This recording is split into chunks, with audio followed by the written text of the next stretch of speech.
Welcome all to May 8th, Town of Wilton Board meeting, Stanford Pledge. Pledge allegiance to the flag of the United States of America and to the republic for which it stands, one nation, under God, indivisible, with liberty and justice for all.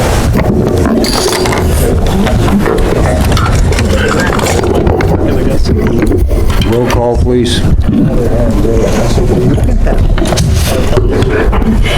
Supervisor Lant. Here.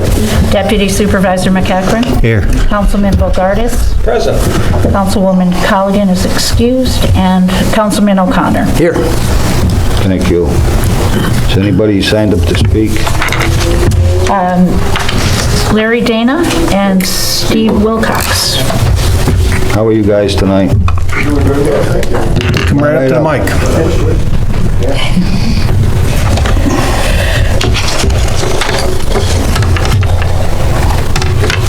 Larry and I were representing Wilton Wildlife. We're the co-chairs of the current co-chairs of the board. And we're really here just to thank you for all the work you've done on the Wilton cabin. Drove by it today, we're moved in, the drywall's all done. Scott's gabled the ceilings in there. We've been picking out materials for the flooring, the decking, so on. Really coming along.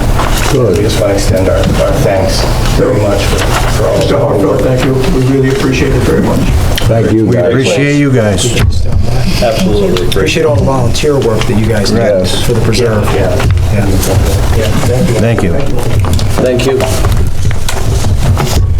Everybody get a chance to read last month's minutes? I did. I'll make a motion to approve. In a second. I'll second that. In favor? Aye. Opposed? Carried. ADA transition plan, that's American Disability Act. You have to set a public hearing. You want to explain it? Oops, there she is. Take it from You're up. Thank you. So my name is Carrie Ward. I work for the, can you hear me? Okay. I work for the Capital Region Transportation Council, and we worked with the town of Wilton to create this document for you. We hired a consulting firm to help us with it. So it is a requirement under the Americans with Disabilities Act that you make sure all of your, programs, services, and activities are accessible to people with disabilities. Pedestrian facilities are an example of one of those things. So that's where we came in here. So the self-analysis that we did outlines the accessibility of the existing pedestrian infrastructure, and then the transition plan is actually only required if it's going to take you more than 1 year to bring everything into compliance, and we've outlined more than 1 year, so that's why we have that transition plan. Transition plans do have some requirements to them. You have to have a list of physical barriers and their locations, a detailed outline of the methods that you're going to use to make the facilities accessible, a schedule to achieve compliance, and an outline of what you're going to do in each year, a public complaint or grievance procedure, which you probably already had, and the name of the position or official responsible for implementation. So once we collected all of the existing conditions, we worked with the town to kind of fine-tune the prioritization methodology. So what's in the document is 5 levels. So first is for government facilities, parks, and recreation areas, facilities serving those to be brought to compliance. 2 is hamlet zones. 3 is dense retail centers. 4 is residential areas. And then 5 is just everything else. So all in all, the existing condition and the prioritization together allows us to put together an implementation plan. So if you have something that's already in compliance, it doesn't need to be in your implementation plan. So in total, we found 0.3 miles of sidewalks, 14 curb ramps, 48 detectable warning surfaces, which are those bumpy things that before you enter the road, and 16 pedestrian signals that are in need of repair or replacement.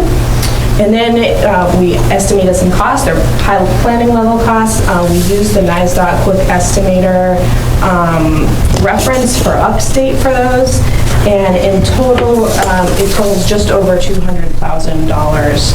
And we've estimated that at, what we put in the document was to do it over 3 years. So I'm happy to answer any questions that you may have. Brian, you have the plan? Yes, the work. Well, I'm the ADA person for the board, so. Yeah, I am.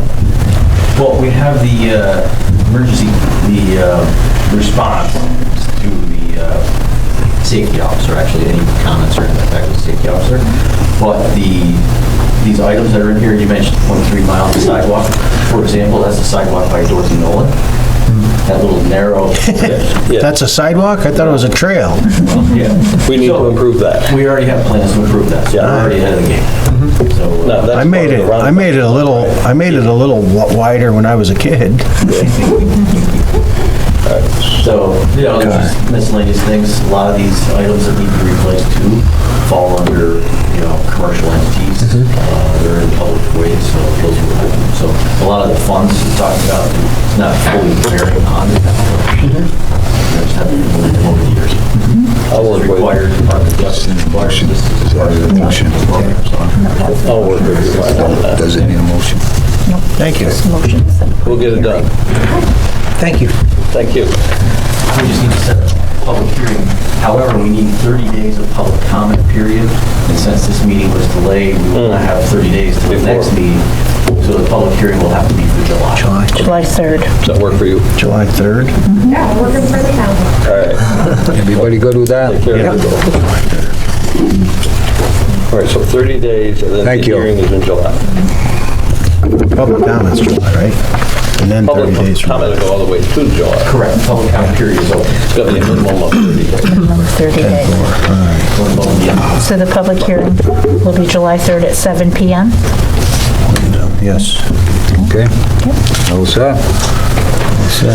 An appointment to the zoning board of appeals, Andrew Bobbitt, 5/8/25 to 12/31/28. I know Andrew, and I know he puts his heart into the job.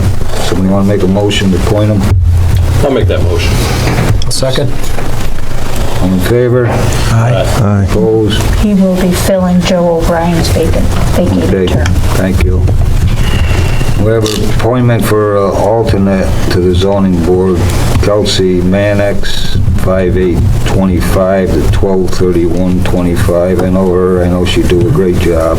I had a long conversation with her today, as a matter of fact, about her role on the ZBA, should she be appointed, and I was impressed. I'll make the motion. I'll second. All in favor? Aye. Opposed? Carried. Thank you. New York State DOT response to speed limit reduction request. So we received 2 responses from the Department of Transportation. So this is in response to our August 21st, 2024 and September 30th of 2024 letters to our office requesting a reduction of the speed limit on King Road in the towns of Northumberland and Town Line to Colebrook Road and Wilton Route 50 to the Northumberland Town Line, respectively. We apologize for the delay in the response. Our review of King Road between Route 50 and Colebrook Road included an analysis of the latest 5 years of reported crash history from March 1st, 2019 to February 29th, 2024. There were 40 crashes in 5 years with no pattern related to speed. Currently, the section of King Road in the town of Wilton is governed by a 45-mile-an-hour speed limit established in our office in 1993. The section of King Road in the town of Northumberland is unposted, therefore governed by a statewide 55-mile-an-hour speed limit. Based on the review of the roadway and others in the area, 45 miles per hour is an appropriate speed limit for both roadway segments. And then we have one for West Lane. West Lane from Route 50 to the end of pavement is currently unposted and therefore governed by the statewide 55-mile-per-hour speed limit. Based on our review, we have determined that a reduction of the speed limit is warranted. We got one. We have a written notice of order establishing the 30-mile-per-hour limit for the West Lane in the town of Wilton. That's a dead-end road. Yes. All right, we got it, though. We still got it. There goes our local speedway. We still got one. There's that, so we did get one. So, I don't know if you can get up to 55 miles. I mean, Yep. Land clearing and timber harvesting. No. I brought this up over on Gaylor Road that was cleared off. That brush pile sat there for years. I don't know if I had Ryan or Mark call them, they cleared some. It's still a mess there. And on Route 50 where that senior housing is come in, that's all demolished. And those pine trees, they sit 2 or 3 weeks. It'd be like Roman candles, and all these forest fires we've had across the country, I don't want to see them happen in Wilton. And as a fireman, I've been to some pretty large brush fires. There's another 2 firemen in this board. I think we should come up with a ruling with the planning board where after they cut, they have a certain amount of days to get the cleared and chipped out of there. You want to give it some thought? How many days? I think 45 days would be plenty after it's cut, or you could wait the next month, give it some thought. I know we had one large project on Route 9. They cut the trees, ground them, and got rid of them all pretty much the same day. Same day. And then the one on Route 50. But that one on Gaylor Road's always bothered me. They just sits there and sits there. People I in think the area complain 45 about days it. is definitely plenty enough time. Yeah.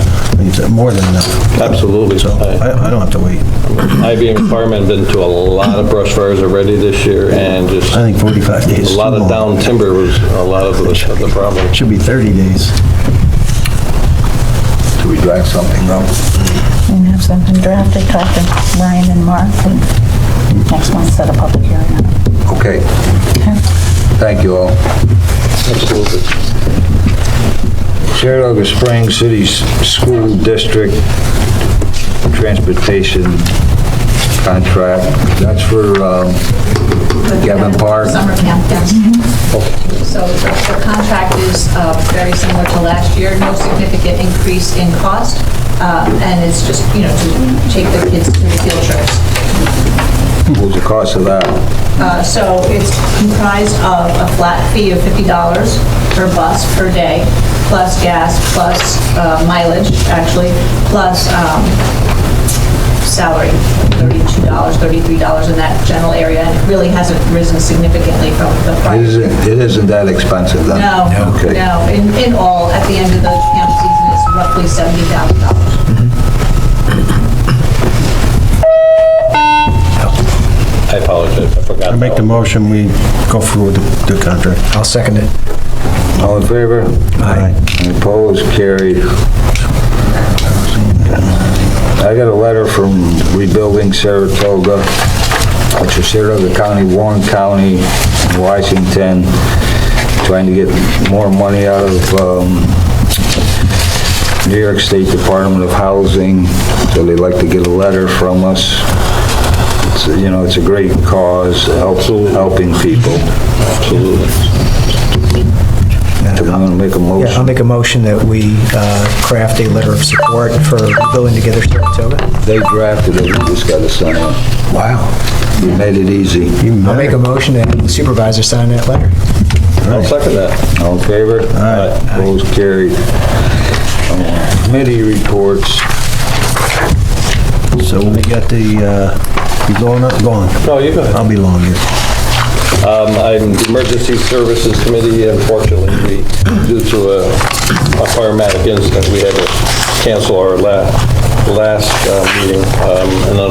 And this month's scheduled meeting is on Memorial Day.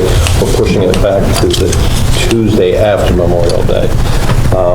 We are currently reviewing Northway Corridor incidents response. We are reviewing the town emergency plan, and I believe we're going to start discussing a town-wide disaster drill. Other than that, I don't have anything myself. All right, so we've planned a full day of entertainment, attractions, and activity for the town of Wilton residents and their families on Saturday, June 21st, 2025, from 11 a.m. to 5 p.m. at Gavin Park. Admission is free. The day includes entertainment, by Skippy and the Pistons, magician George Soterio, juggler Bryson Lang. Activities going to include rides, bounce house, a 3-in-1 sports activity, double water slide, a photo booth, balloon sculptures, face painting, midway games with prizes, and beer and wine tasting. Plenty of food choices with several food trucks this year, Ben & Jerry's ice cream and other treats, several displays, soccer, cornhole, and pickleball tournament signups. Mark your calendar, Saturday, June 21st, and thank you. That's it.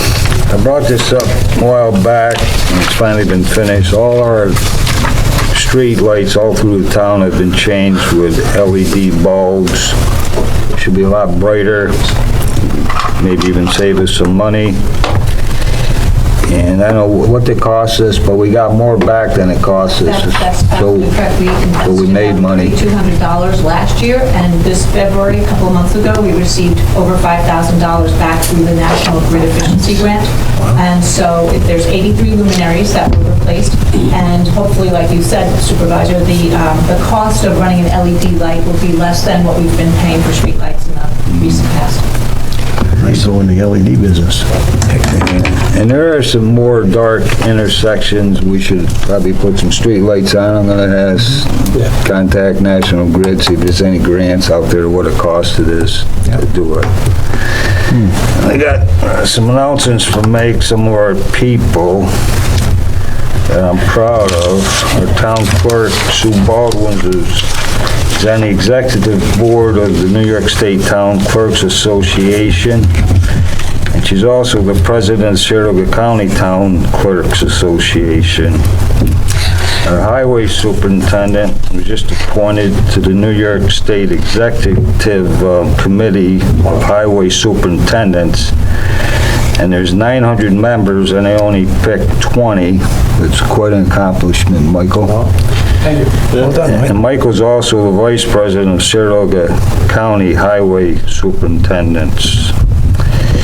And our biggest one is our controller, who's just appointed chairwoman of the New York State CPA board.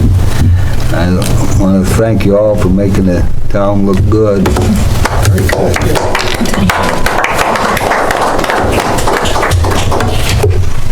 Maria, controller's report, please. Oh, can I just quickly mention that the zip line is almost completely ready? Oh, I forgot to put that in there. Yeah. I haven't tested it yet. Yeah, I was gonna say, can we stop there on the way home? No, not yet. Me and Dwayne are gonna test it. I'd like to see this one. I'll drive you both. Me and Dwayne are gonna test it out. Oh, yeah. I see a TikTok video coming here. No, it's the thing the kids are doing with the squirt guns. Oh, Gavin Park, it's the new attraction or... Behind the playground at Gavin Park. Yeah. Yes, or no. Yeah, I'm gonna be on it. Well, that doesn't constitute an adult there.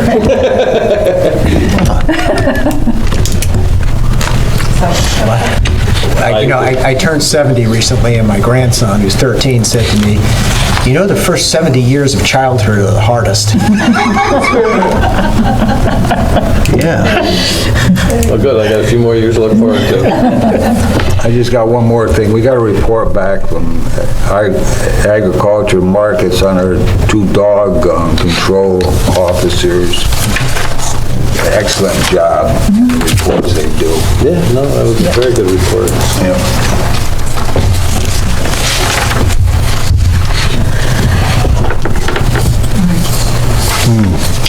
So the first item of the comptroller's report is our budget transfers.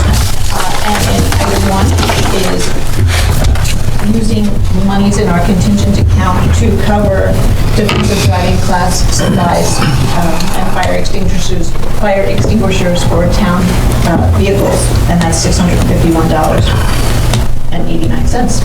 And the second item under that category is also leveraging money from our contingent account for cemetery markers, American flags in the cemeteries, at a cost of $1,095.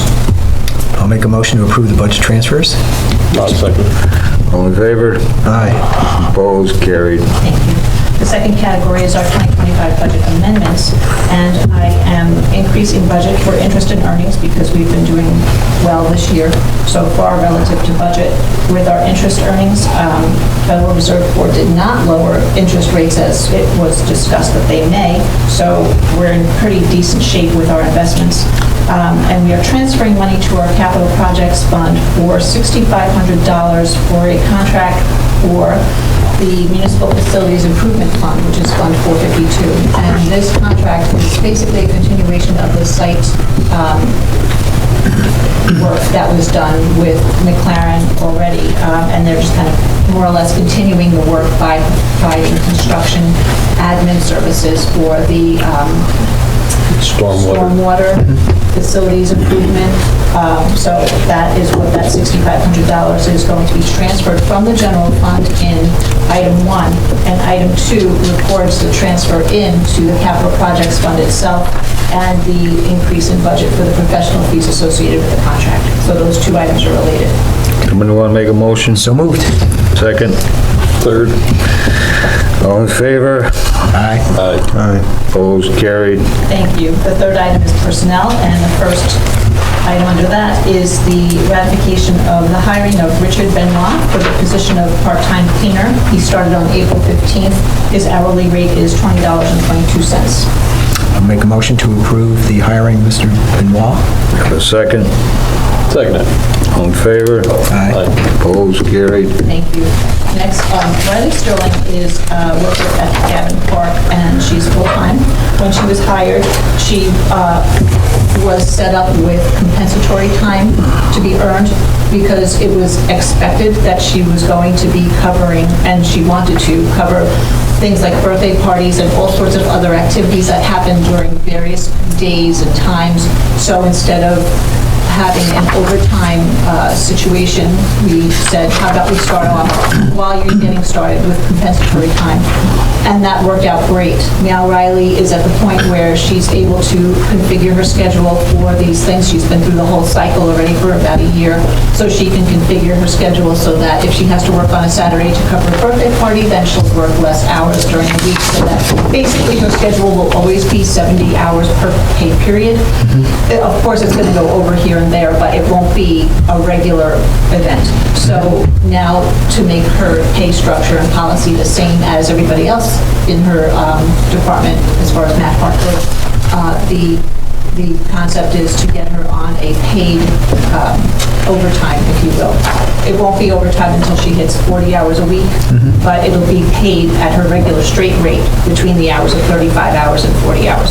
So she won't be swapping hours anymore.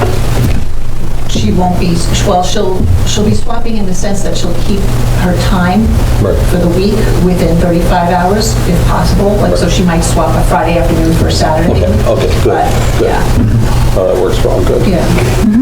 I'll make a motion to make that change from compensatory time to paid time. Second? I'll second. All in favor? Aye. Opposed, carried. Thank you. Lori Olson is the secretary to the highway superintendent, Mike Monroe here, and Lori is contemplating a resignation. Really? Yeah. Lori has time, vacation time, that she is requesting to be paid out. So she has right now about 180 hours. I know she's planning on using some, so the payout won't be for 180 hours, but it will be up there. So she's requesting, because there's really nothing anywhere that says that a part-time person who has, and she's the only person with this policy, part-time with, because it was originally a I think I full-time position, discussed. but she was allowed to work lesser hours. We discussed that with Kurt.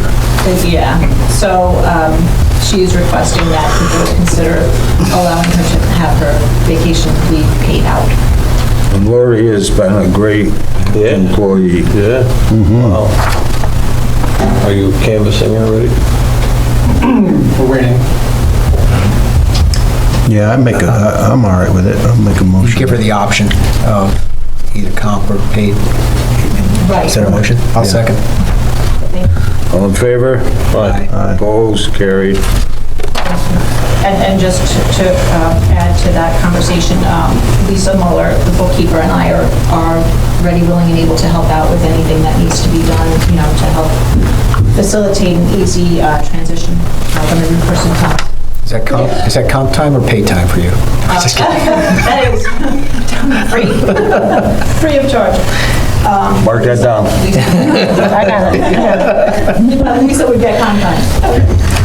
Mark Mikens is our senior building inspector, and he's requesting that Lisa Clausen, who's the senior clerk in the zoning department, be provided with a $2 an hour increase to her salary while she's covering the vacant senior clerk position in the building and code enforcement department. Tiffany left us on March 4th for greener pastures, and so Lisa has been doing a phenomenal job covering both positions. Yeah. So it's been quite a while then. Lisa's a very hard worker, and we contacted a lot of people for the position. We're saving like 22 an hour, right? I make a motion. Wait a minute, and I think even if we hire, the problem is, we have the same problem with the county, the salary's not high enough. So even if we hire somebody, I think that the $2 an hour should be kept on too. Can we backfill that from the day she took over that extra duty? That's what we want to do. Oh, it is from March, okay, I'm sorry. All right. I probably should read this. There was no picture. Yeah, I agree with the supervisor. I think absolutely. we're losing a lot of, Train both of them. I mean, McDonald's is like competing with us, and it's just not right. I don't. Yeah, well, I would just, even our cleaning guy for $20. You want to make a motion? It's hard. Yeah, I'll make that motion. Second. All in favor? Aye. Opposed, carried. Thank you. Then the next item on the back of the page, there's more. We have asset disposal that we're contemplating. Scott Harrington has an 8-foot truck box that he would like to list on Auctions International. Motion, I'll make a motion to approve that. Yeah, you can do them all. second, Second. in favor? Aye. Opposed, carried. Thank you. Mike Monroe, the highway superintendent, is requesting to sell items on Auctions International as well, a 2014 Ford F-150, an asphalt zipper, and a camel jet, and other miscellaneous small equipment. How many miles are on that one, Mike? Well, approximately. Really? Is that Kurt's old truck? Yeah. That's still new. I'll make a motion to let him All in favor? auction them off. Opposed, carried. Thank you. The next item is the internal review that I completed for the Justice Court. I say this every year, that the records of the court are kept in just perfect condition in terms of compliance with general municipal law and also New York State NYCCR. I forget exactly what it stands for, but those are the basis in law and regulations, which is represented in an audit checklist that I use from the Office of the State Controller. And the Justice Court personnel comply with that to the T. And this year was particularly interesting because of the personnel turnover, and it really speaks to the professionalism of that department and the cross-training. There are those who have institutional knowledge, they're sharing it with the new people there, and it's working, it's really working. So I just wanted to, kind of compliment the girls there, and also, and the justices, the men, and also let you know that the audit itself went very smoothly, and I had no exceptions, and I will be requesting a resolution so that I can send it to the Office of Court Administration. Does the Office of Court Administration from time to time do its own independent audit of town justice offices? I would assume Imagine they do. Focused on Imagine they do. the town justice courts that are not submitting their reports by the 10th of the month every month. And again, if it's happened twice that the report wasn't sent by the 10th. Once was during COVID, there was nobody to receive the report at the state. Not the full, like it was well documented, it was resolved and everything was fine. And the second time was a software workflow issue. It was a PG kind of thing. But again, everything is very good. I don't think they're going to waste. I don't think they're going to waste. Someone make that motion? They've got a good liaison. Yeah, I'll make the motion. Second, Second. all in favor? Aye. Opposed, carried. and completed the audit for the LoSAP program, which I told you about a couple months ago.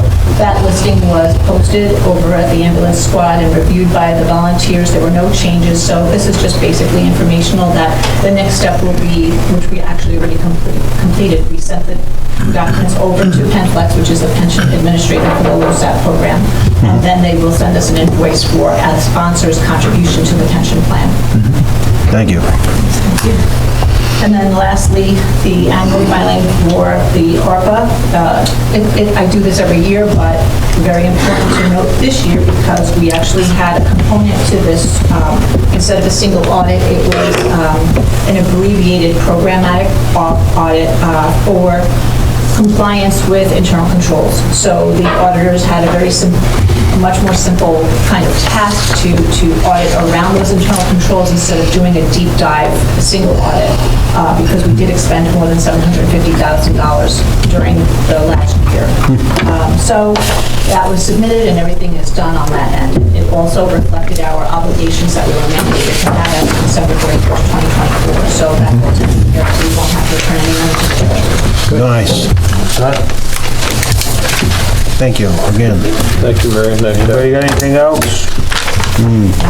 Motion adjourned? I would like to welcome DeAndre's Pizza. They are moving all their operations to Wilton. They're closing their operations in Saratoga, and the Wilton branch will be their main operations from now on for DeAndre's Pizza. See, the pizza tastes different in Wilton than it does in Saratoga. It does. It's the tax rate. Who made that motion? I'll second the closing of the meeting. All in favor? Thank you all. You never want to oppose that. No. Gotta remember my phone.